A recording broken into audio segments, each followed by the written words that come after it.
तो बुद्ध कहते हैं कि वेदों में, ग्रंथों में अगर कोई बात लिखी है तो उसको सत्य नहीं माना जा सकता। उन्होंने एक बात और कही कि किसी बात को इसलिए भी नहीं मान सकते कि लाखों की भीड़ मानती है, करोड़ों की भीड़ मान नहीं उस बात को, इसलिए भी उसको सत्य नहीं माना जा सकता। अब सपोज दैट मान लीजिए ये पांडाल जो लगा है, अगर इसका 4 गुना और बड़ा पांडाल लग जाए और लोग आके बैठे, तो भी हम ये नहीं कह सकते कि इतनी भीड़ है तो ये बात बिल्कुल सत्य हो गई। बुद्ध कहते हैं हेलो लकीर का फकीर बनने की जरूरत नहीं है। वैसे भीड़ और भेड़ एक ही बात होती है। एक भीड़ जिधर जाती है ना, भीड़ उधर ही जाती है।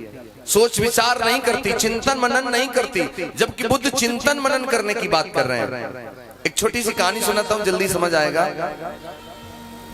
बीरबल के और अकबर के किस्से, एक बार एक किताब में एक किस्सा पढ़ा मैंने उनका कि बीरबल जी उसमें गीता पढ़ रहे हैं, उसमें पढ़ रहे हैं कि परमात्मा अजर अमर अविनाशी अखंड अगोचर असीम सर्वव्यापी घटघटवासी अंतर्यामी है। आत्मा परमात्मा शस्त्र काट नहीं सकता, अग्नि जला नहीं सकती, हवा सुखा नहीं सकती, ऐसा होता हरि परमात्मा खुदा। बीरबल ने जब ये कहा तो महाराज अकबर बोले कि लोग फिर मंदिर मस्जिद गुरुद्वारे अन्य भांत भांत जगह पूजा पाठ करने क्यों जाते हैं। उन्होंने कहा महाराज अधिकतर भेड़ चाल है। कि कैसी भेड़ चाल? कि तुम मुझे 3 दिन का समय दो, सारी भेड़ चाल तुम्हारी आंखों के सामने होगी। उन्होंने कहा चलो दिया। अब बीरबल क्या करते हैं, एक मोची के पास जाते हैं और 3.5 हाथ का लंबा सा जूता बनवाते हैं, उसमें हीरा पन्ना पुखराज मणिक मोती जूते में जड़वा दिए, और वो जूता चोरी चुपके से रामबाग के चौराहे पे ले जाके रख दिया। और बीरबल जी चिल्लाने लगे, ईश्वर का जूता रह गया, खुदा का जूता रह गया, परमात्मा का जूता रह गया, ऐसे चिल्लाने लगे। अब तो वहां बहुत सारे लोग इकट्ठे हो गए। देखें इतना बड़ा लंबा चौड़ा जूता साधारण आदमी तो पहन नहीं सकता, इतना बेशकीमती जूता साधारण आदमी नहीं पहन सकता। बीरबल जी ने कहा जो कोई इस जूते को सर में मरवाएगा वो मुक्त हो जाएगा, तर जाएगा। जनता तो वैसे भी तरना चाहती है। अब तो वहां जितने लोग थे धक्का मुक्की शुरू, कोई कहे मेरे मारो, कोई कहे मेरे मारो। बीरबल ने कहा लाइन लगा के आओ। अब लाइन लग गई तो बीरबल सर झुकाए 2 जूते मारे, सर झुकाए 2 जूते मारे, लोग आगे बढ़ने लगे। वायरल हो गई बात चारों ओर। महाराज अकबर के कानों में पहुंची, रथ में बैठ करके महाराज आए। बीरबल जी क्या हो गया कि महाराज गजब हो गया। इधर से हरि परमात्मा खुदा गुजर रहे थे तो मैंने उनका पैर पकड़ना चाहा, तो पैर तो महाराज पकड़ में नहीं आया, लेकिन जूता आ गया, वो तो निकल गया। बोले बाकी इतना लंबा चौड़ा जूता कोई साधारण आदमी तो पहन नहीं सकता।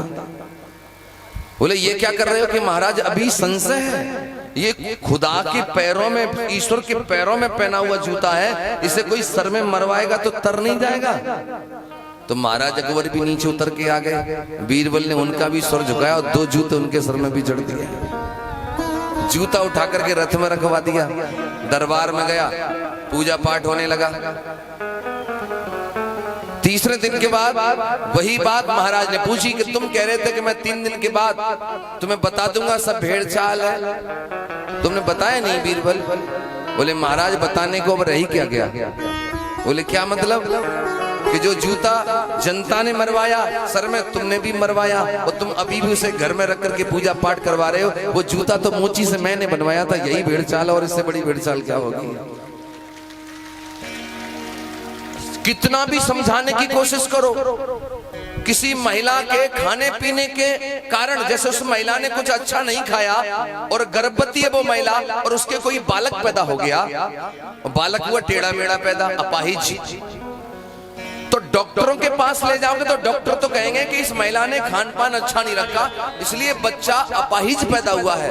लेकिन इंडिया के लोग जैसे ही वो बच्चा बाहर आया मां के गर्भ से, अगर एक सिर की जगह थोड़ा सा सिर 2 बन गए या नाक थोड़ी नीचे को लटक गई तो तुरंत ही कहते हैं देवता पैदा हुआ है।